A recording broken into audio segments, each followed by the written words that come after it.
Let's start this last session with a short meditation.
As an act of loving kindness for yourself, allow your awareness to descend into the body, becoming aware of sensations throughout the body.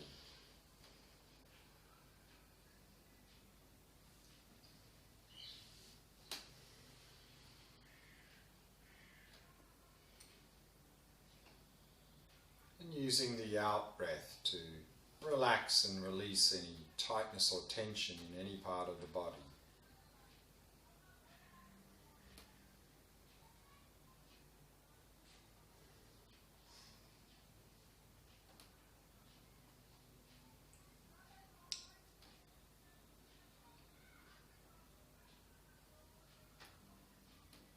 And softening and relaxing all the muscles in the face.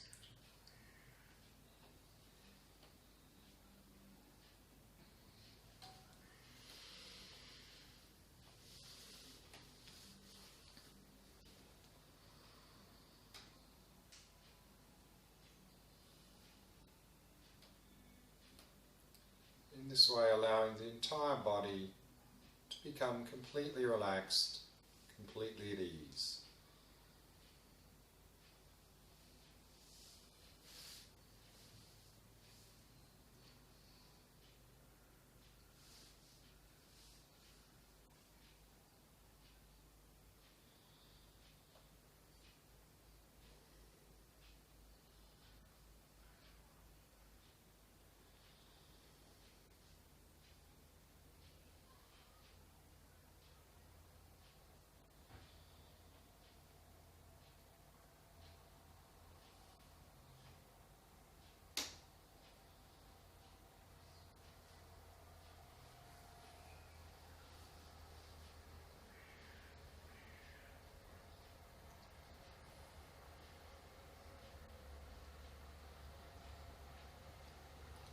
Allowing the breathing to flow naturally and effortlessly.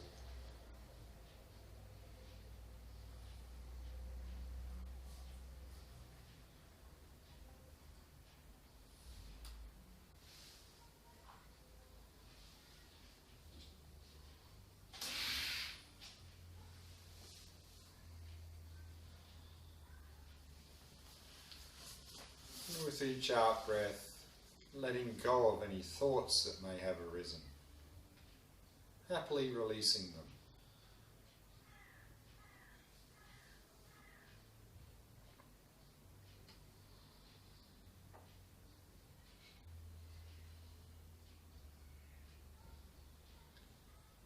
And allowing the mind to come to rest in the present moment.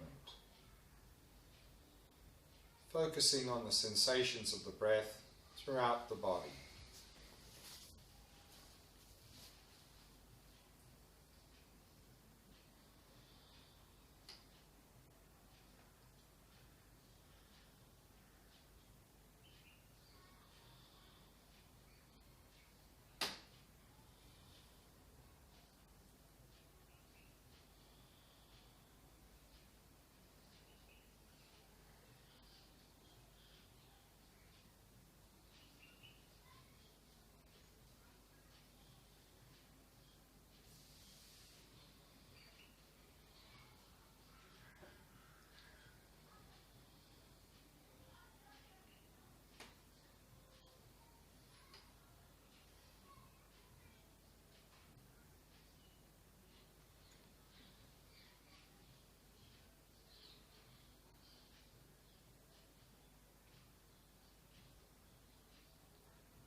want to be happy, and we all want to be free of suffering.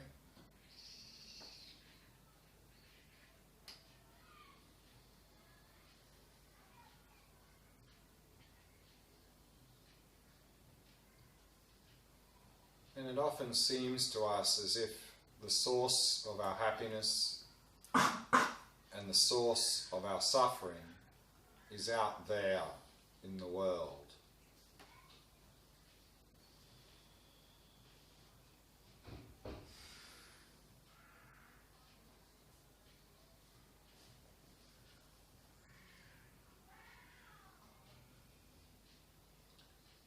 And as a result, one of the main methods we use to find happiness and to overcome suffering is that we try to manipulate the things around us.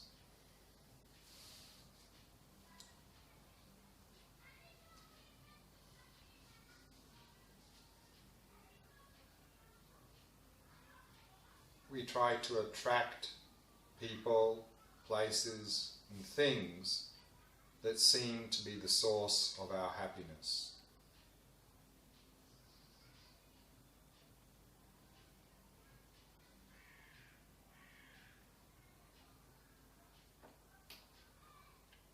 And we try to push away or avoid people, places, and things that seem to be the source of our suffering.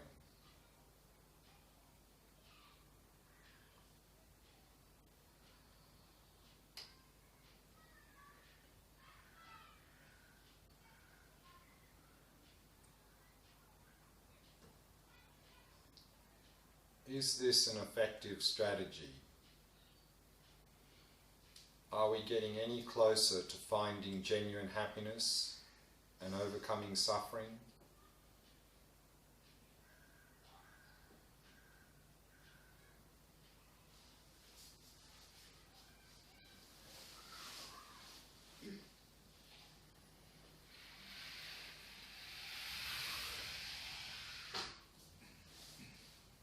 No matter how hard we try to do this, we still seem to encounter suffering. And we're still chasing after that elusive happiness.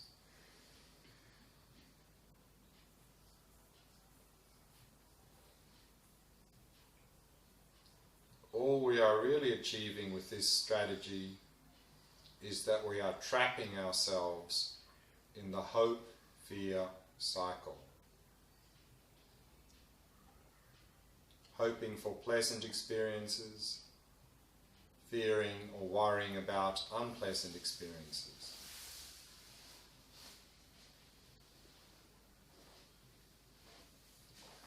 And if we don't get the things we want, we often become very frustrated. And even if we do get the things we want, they never really satisfy us. And we simply end up craving for more.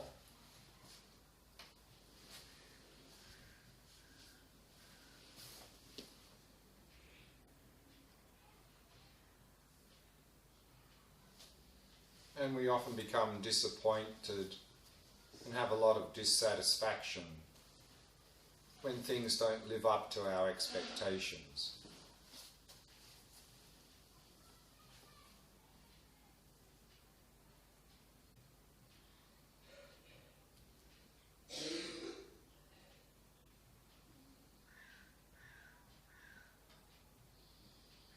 So what's the solution?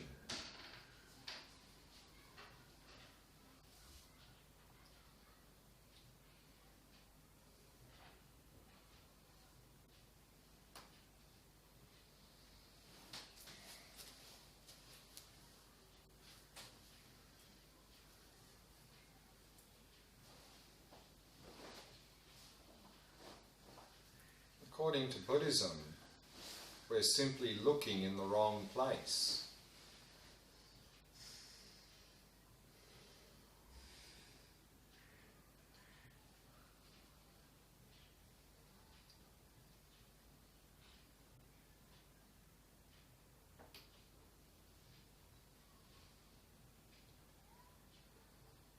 What would happen if we turned our attention to our own mind?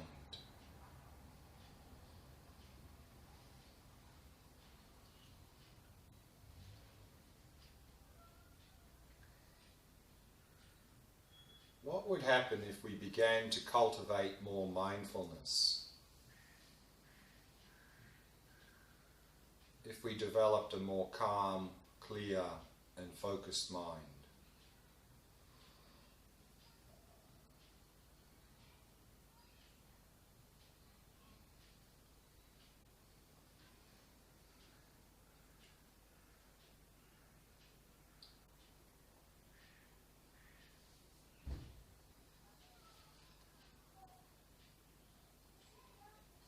And what would happen if we reduced our mental afflictions, such as craving, anger, jealousy,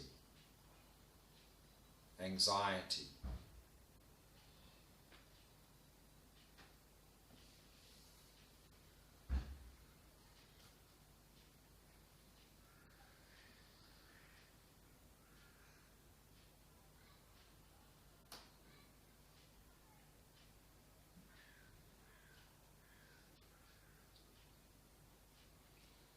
And what would happen if we could begin to see things more clearly and accurately,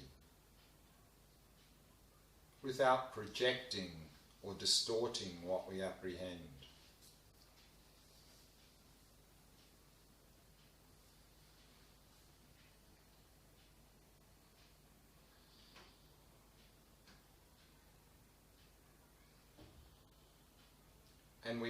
And we began to cultivate loving kindness and compassion for ourselves and others.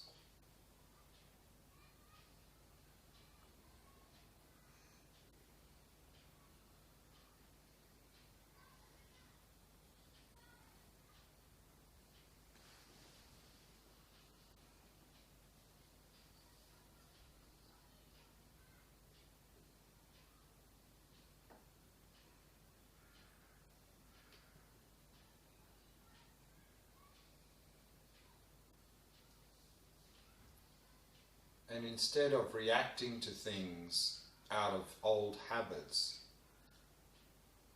we could begin to respond in ways more conducive to our own and others' happiness.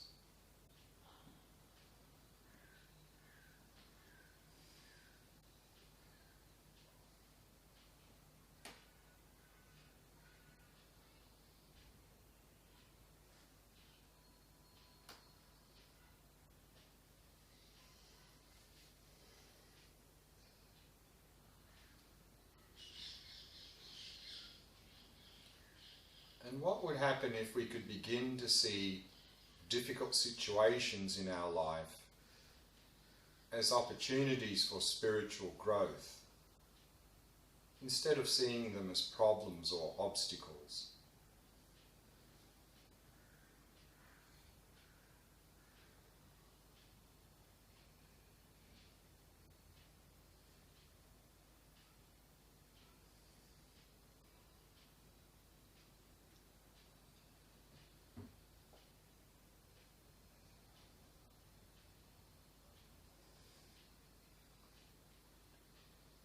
So let's set a positive motivation.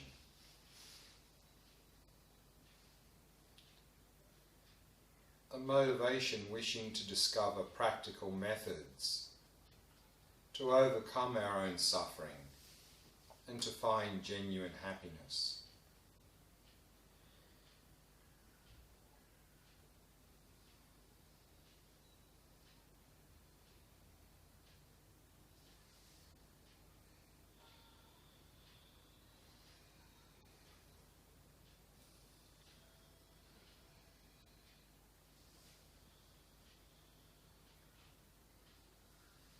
And we can also dedicate all the positive potential that we've gathered through our time here over the past few days towards that goal.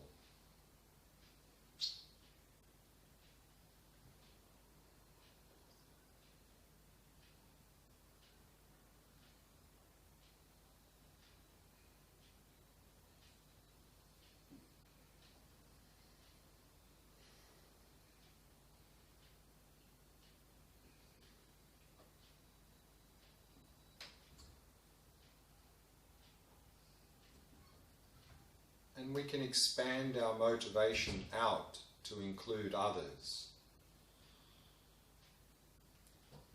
wishing also to help those around us find methods to overcome their suffering and finding happiness.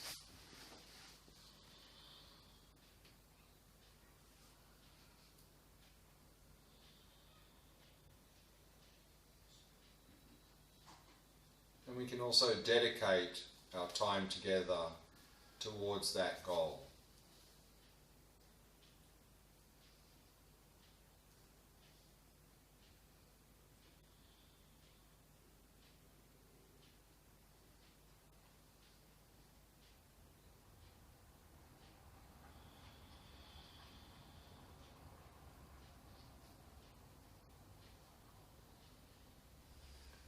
And it's often traditional as part of a dedication to recite a dedication prayer. So while I recite a dedication prayer from the great Indian master Shantideva, you might like to reflect on the words of the prayer.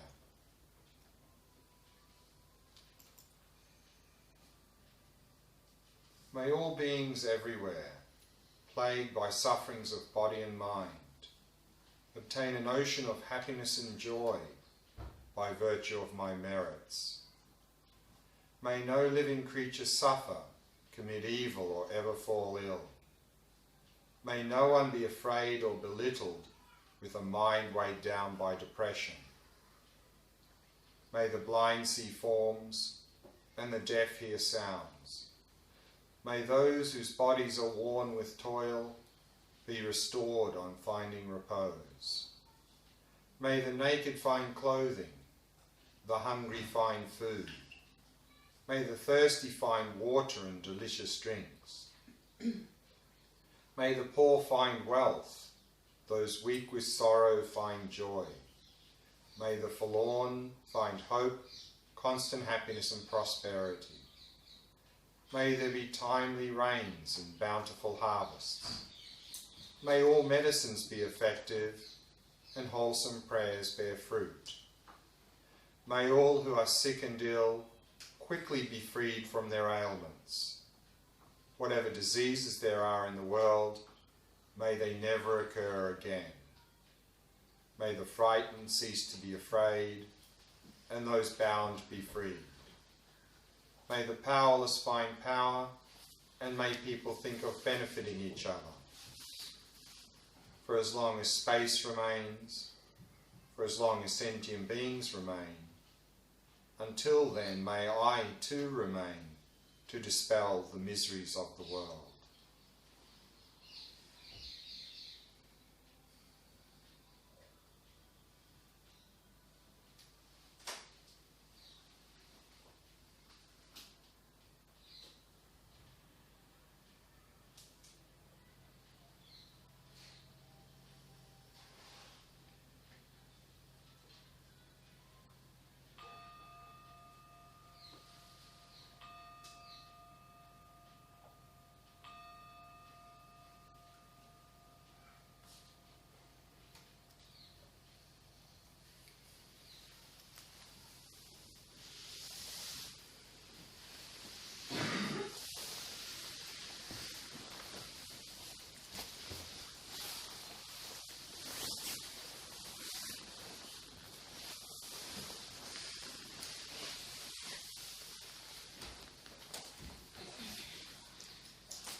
So in this retreat,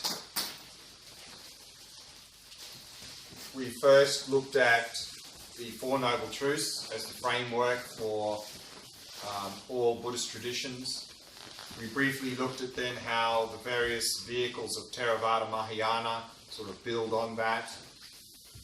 And then yesterday and this morning we looked at how the whole spiritual path to enlightenment was laid out in the Geluk school of Tibetan Buddhism through the framework of the Lam Rim, the stages of the path to enlightenment.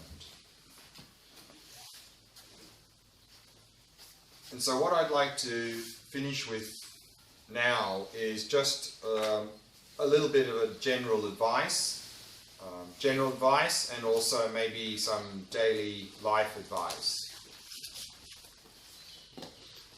Normally when I'm leading a retreat and course such as this, then at the end, the very first thing I say is something like that for the last few days you've been wandering around the Buddhist supermarket and now you've come to the checkout. And if you have something in your trolley to take home with you, then don't do what I did years ago when I first attended my first Buddhist course. My trolley was full of stuff to take home. And then of course when I went home I arranged things nicely on the shelf and thought, well, that's really nice stuff. And that's where it stayed.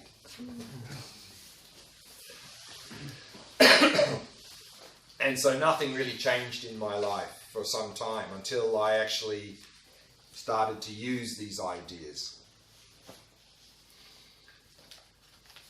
So if you find something useful in the last few days, then don't leave it on the shelf at home, and don't leave it as like a nice memory. You know, I had that nice retreat and had a few nice experiences. But rather use it and integrate it into your life to improve your life.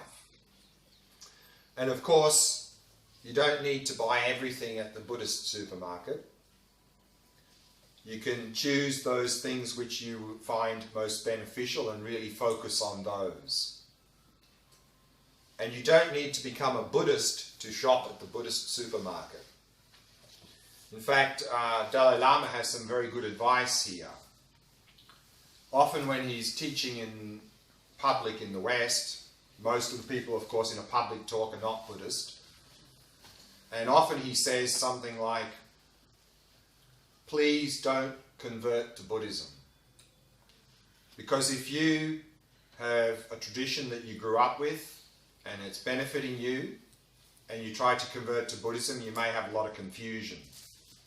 And also maybe some difficulties when you go home with in your own culture. He says, rather, if you find something useful in what he says, then use that to become a better whatever you already are. To be a better Christian, a better Jew, a better Hindu, a better Muslim, better atheist. Use these to be better whatever you are. But he says, if you don't have a tradition, or the one you grew up with is not really benefiting you in any way, then you may like to consider becoming a Buddhist. But again, the main thing is not what you call yourself, it's what you do with your life. So I think this is the key point here. And another piece of advice is don't force your friends or family to shop at the Buddhist supermarket. As tempting it may be. You know, often people when they come to these retreats or courses think, wow, my sister, brother, father, mother, uncle, cousin could really do with this. And so then they sort of try and force this onto them. And it doesn't work. Particularly if the person is a bit more elder, usually they're more set in their ways. So if you try and force this onto them, even if it's the best thing for them, usually they'll reject it. Because we don't like anyone forcing anything onto us, even if it's the best thing for us. So this is not a good idea.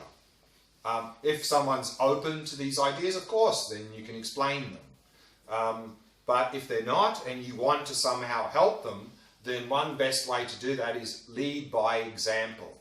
By implementing these ideas yourself, and then maybe over time they see you're becoming a better person, a more kind person, then they may start asking you, you know, what are you doing?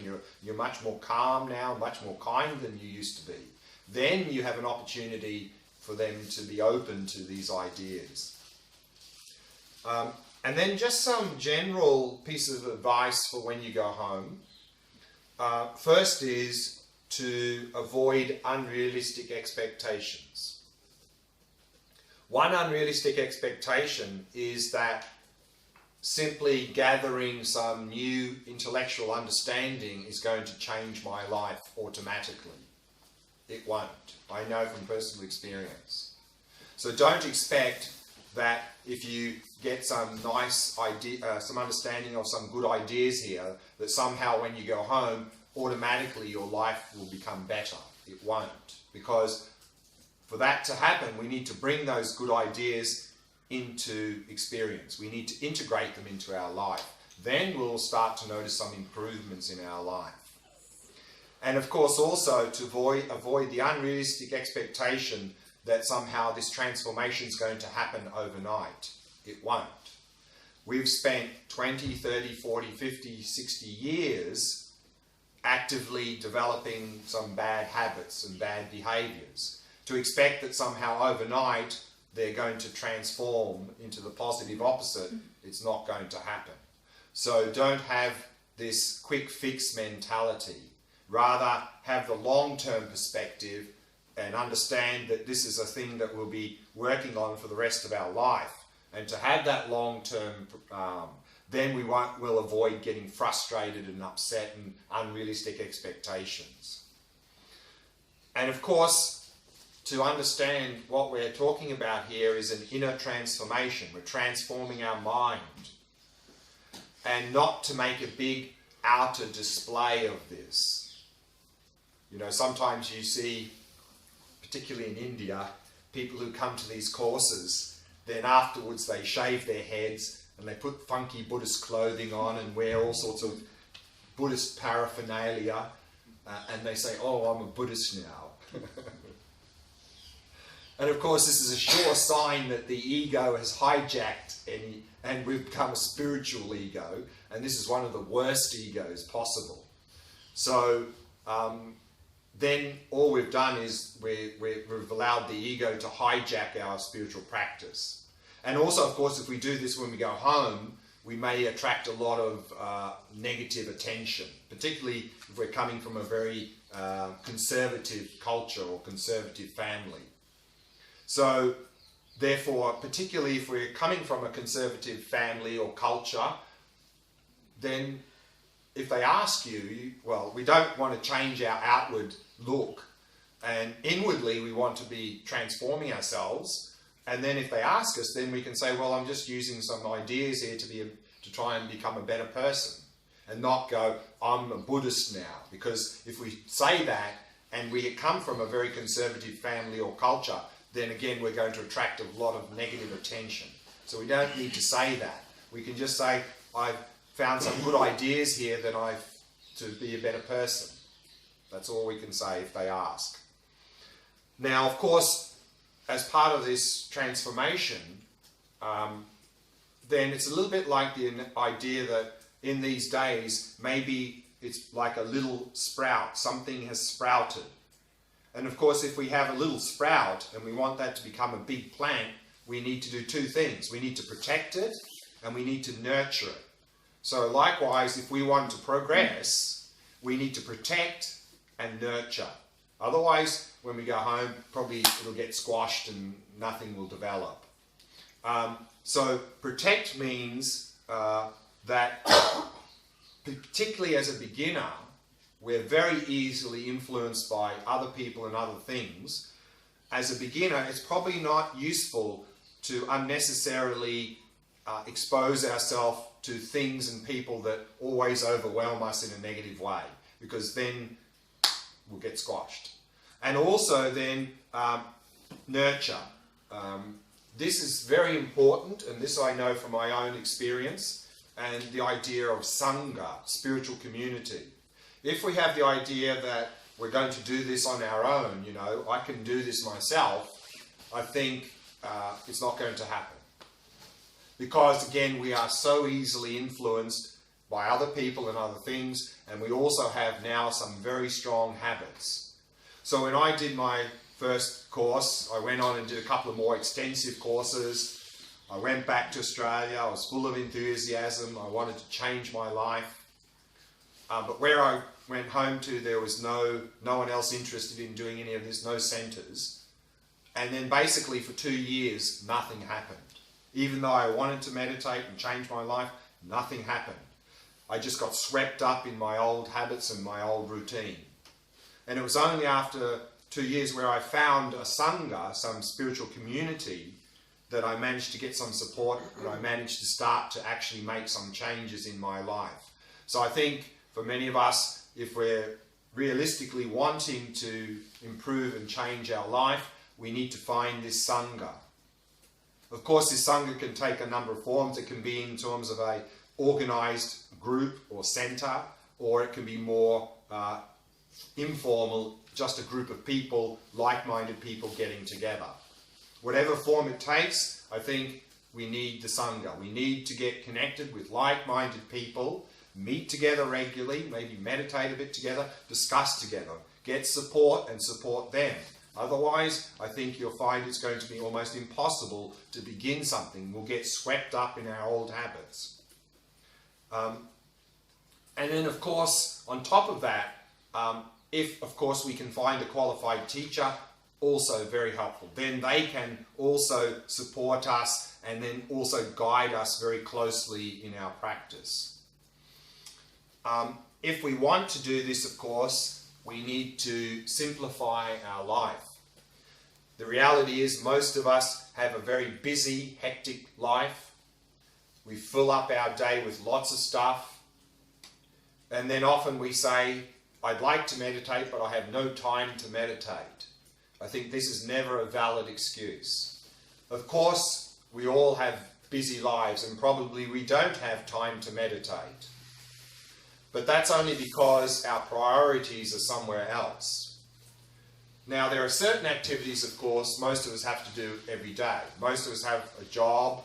Most of us have to work to earn enough money to have a roof over our head. Maybe some of us have got family responsibilities, maybe some other responsibilities. So there is some essential activities that most of us have to do on a daily basis. But above and beyond that, what we do is we fill up our day with lots of other stuff. And there are a couple of reasons we do that. One is that often in our modern society it's felt that if we're not doing something, we're not being productive. So to be productive, let's just do something. Anything. Do it. And also, of course, if we're not doing anything and we're just sitting very quietly, then, of course, it forces us to look at the state of our mind, which is a mess, and we don't like that. So we distract ourselves, we busy ourselves. So here then to simplify our life. Now, one method we can do there is just forcibly cut things out of our life. But if we do that, I think it'll always be a struggle. Rather, a better approach, which we talked about in the Lam Rim, is to do those two reflections, precious human life and death. If we really reflect on these 2 points, we're going to see how precious our life is, and it's not going to last forever. And what you'll find is you're just going to lose interest in a lot of these extra activities that don't bring us anything in our life. We're just simply not going to be interested in doing them. And then suddenly we're going to have some time and space and energy to devote to meditation, to devote to more meaningful activities. On that note, there was a lady, Australian lady, who was working in the hospice movement for 30 years or more, caring for terminally ill people, and she, over the many years, she asked people about their biggest regrets in life. And so she made a list of the top 5 regrets of dying people, and the number 1 regret was working too hard and not spending enough time with family, friends, and more meaningful activities. So I think we don't want to have that regret when later in our life. Now, on that very point though, then often when people come up to this point and think, well, I'd like to make my life meaningful, then often people have this dilemma, and often they have this line of thinking which goes, well, should I do the career thing or should I do the spiritual thing? You know, which one should I do?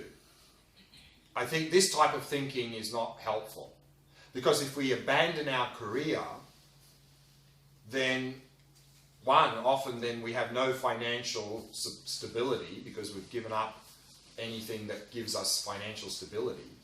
And then secondly, what are we going to do with our life? You know, are we going to go and sit in a cave for the rest of our life? So rather, we should integrate and use spiritual life, make our career more meaningful. So particularly if we have a talent at what we do in our career, then use that talent that we have to benefit society. Because if you abandon that, you may give up the one thing that you're good at, the one thing that you can help society with. So rather integrate the two. And then of course, the key to success is continuity. Continuity means to have a daily meditation practice, but also to continue to cultivate what we meditate on in the morning for the rest of the day. So practice has those two parts, meditation and what we do for the rest of the day. Because if we simply diligently every morning sit down to meditate for 30 minutes or even an hour, but then we jump up and run around as we normally do in daily life, then any little benefit we've received in meditation will sort of get squashed by 14 or 16 hours of mindless running around. So if we want progress, then meditation to internalize and then integrate in the rest of the day. And those two things together will enable us to progress. And on top of that, what is very helpful, if you can manage at least once or twice a year to come to such a retreat or course as this, for a few days or even a week or 10 days, if you can manage to really give us a little boost along.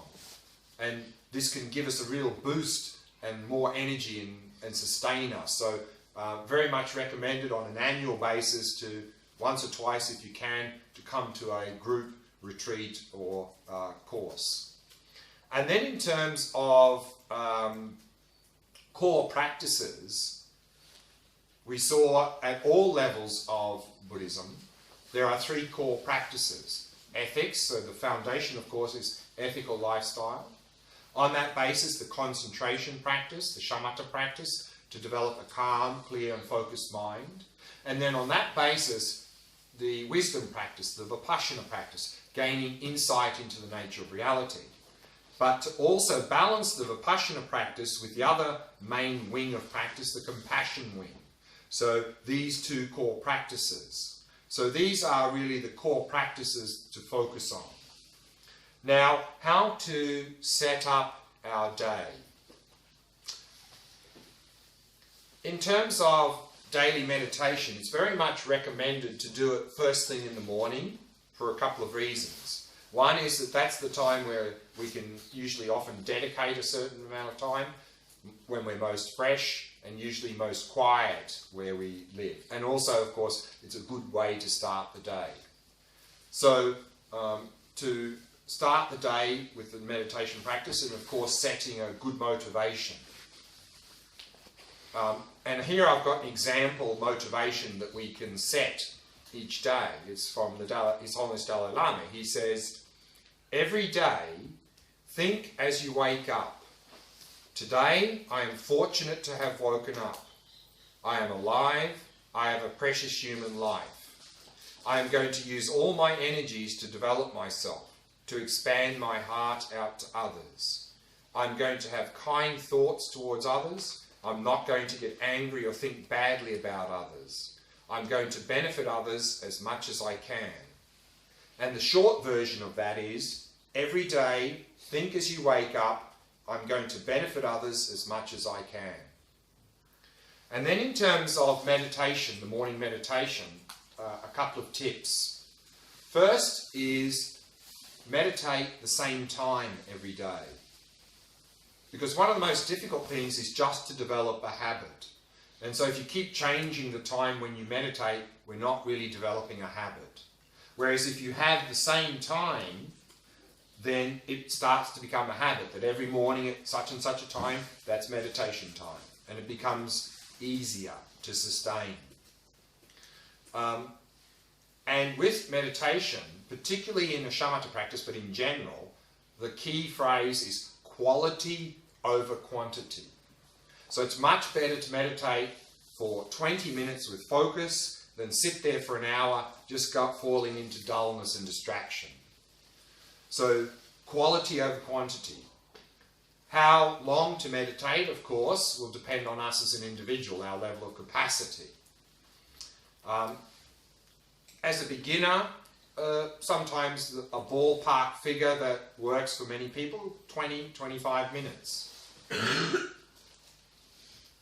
And one way to check if we're meditating the right amount of time and we're not meditating too long is our level of enthusiasm the same at the end of the meditation as it was at the beginning? If it's sort of like dropping off, then we're meditating too long, shorter. If you want to meditate longer every morning, 45 minutes or even an hour, and you can't sustain that, then break it into sections like we did. 2 20-minute sessions with a 2-minute break, if you want to meditate longer and you can't sustain it. Also, it's very much recommended to have a fixed time that you meditate. The reason being, there's a couple of reasons. So you can set like an alarm or a timer to go off after the time you set. If you don't do that, what is likely to happen is on days where things are really going difficult, maybe a particular day, things are really difficult, you have a negative state of mind, you're tired, you're distracted, you're dull, and it's really difficult, then if you don't set a timer, chances are after about 5 or 10 minutes you'll go, oh, it's too difficult, I'll stop. This is not very good, because one of the things we really need to develop in the spiritual path or in general in our life is perseverance. Because if whenever we're faced with difficulty, we give up, we're not going to get very far in life in general.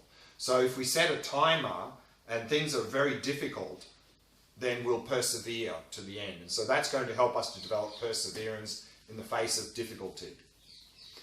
The other thing that can happen is if we don't set a timer, on days when things are going really well, then of course what we do is we just keep going because it's going well. But then what we do is we keep going until it starts to go bad, and then we stop. And the thing we remember most about meditation is how it ended. So if we're always ending in frustration, dullness and distraction, we're going to start to associate meditation with not very good experiences. We're not going to want to meditate again the next day. Whereas if we set a timer and it's going well, and then we stop, we remember that, and we'll be enthusiastic then to meditate again the following day. Of course, over time, as we progress in our practice, we will need to extend the length of our sessions to progress. But we don't want to double overnight. So if you're, say, meditating 20 minutes, and then after some time you feel you could do a little bit more, then maybe an extra 5 minutes. And then slowly extend as we improve in our practice. Now, what to meditate on? As we saw here, the core practices, shamatha, the basis, on that basis, wisdom, compassion. So, what to meditate depends a little bit where we're at and what we need to focus on. For many of us, our attention skills are very poor, we're very easily distracted, very easily dull, then I think as a beginner it's good to emphasize the shamatha practice, because otherwise we can put a lot of effort into vipassana and compassion and other practices and not really make much progress because we're just in dullness and distraction all the time. So if our attention skills are not very good, then good to emphasize shamatha as a beginner. But not exclusively. We're not just doing shamatha, but emphasize. And then bring in some of the vipassana, the wisdom practice, the compassion practice. And there we can bring them in a little bit according to what we feel we need to work on in our daily life. You know, if we feel that we're going through a period where we feel disconnected from others, then maybe loving kindness, compassion practice to emphasize that. If we go through a period where we feel like we're doing a lot of grasping onto things, maybe the vipassana practice to break that a little bit. So we can sort of mix that up a little bit according to what's going on. And of course, if we're finding that we're being a bit lazy when it comes to doing meditation practice in the morning, then reflecting on precious human life and death can be very helpful. One other thing we can do in the morning that sometimes can be very helpful is if that in a particular day we anticipate that there are going to be certain difficult situations we're going to enter into, and we sort of anticipate that it's not going to go well and we're going to react in a very poor way or negative way, then we can rehearse that situation. How would we like this situation to unfold, this difficult situation? So if we rehearse that a little bit in the morning, then we can be a little bit prepared, and maybe there's a better chance we can respond in a good way rather than react in not a good way. So that's another thing that we can sometimes do in the morning. Then, of course, we need to bring into daily life whatever we are meditating on in the morning. So in terms of the shamatha, what we are to bring into daily life, of course, is mindfulness. And in general, we would need to cultivate mindfulness throughout the day. Now, of course, at the beginning of the day, we can simply say, okay, I'm going to be as mindful as possible the whole day today. And then probably after a few minutes, we forget that and nothing happens. So as a beginner, I think it's good to have triggers, something to remind us to be mindful. And these triggers can take a number of forms. The classic one is certain activities that pick certain activities that we do regularly each day, such as brushing the teeth and eating meals, for example. And whenever we do those activities, to be 100% present with that activity. Because now, often when we're brushing our teeth in the morning, we're running late for work already. We're already thinking about all the things we want to do that day, and then we rush out the door and we think, did I brush my teeth? And we don't even remember. So when you're brushing your teeth, don't brush your teeth and think about all the things you have to do that day. Rather, when you're brushing your teeth, be aware of the sensations of the toothbrush on the gums. Just be present with the action of brushing your teeth. This is mindfulness practice. Similarly, another classic is eating meals. Now, of course, we're usually, particularly lunchtime, we're busy, we've got to get back to work, gulping down something very quickly, not even really enjoying the meal. So if we're completely present when we're eating meals, you're going to notice that also, it's a mindfulness exercise, you're going to start enjoying your meals much more than you do now. So there are a couple of examples of activities to use them as triggers, to remind us to be mindful. Of course, we can use modern technology to help us.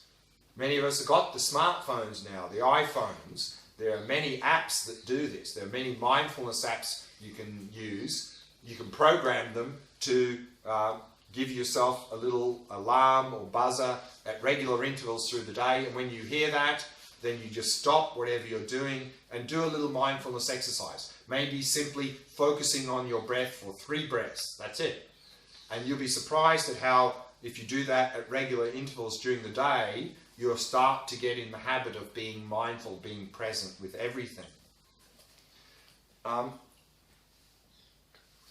So with that mindfulness, of course, throughout the day, then particularly that shamatha practice of observing the mind can be very helpful then in daily life, because then in daily life, as part of our mindfulness, is to start to observe what's going on in our mind.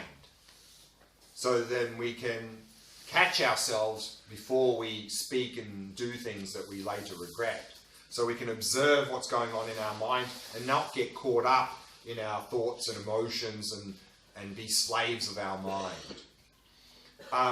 Also, throughout the day, I think it's very helpful to use the Vipassana practice, particularly this idea of emptiness. And that is that what we've understood from emptiness is that things do not exist as they appear. So in daily life, we can start to question appearances. You know, this person or thing really appears to exist independent of me, but is it like that? And to understand it's not like that from our emptiness practice. Particularly useful in situations that evoke an emotional reaction in us, either the pleasant or unpleasant ones. When we're faced with pleasant or unpleasant situations, we can use our Vipassana practice. we can, if we're faced with a pleasant situation, what we can do is, in Vipassana mode, we can go, that personal thing is looking very attractive. What is it in that personal thing that is so attractive? And trying to find the attractiveness in the personal thing. And I think if we do that, then we'll understand that actually we are creating that and it's not there to be found. And then we can let go of a bit of attachment. Or the same thing with unpleasant things.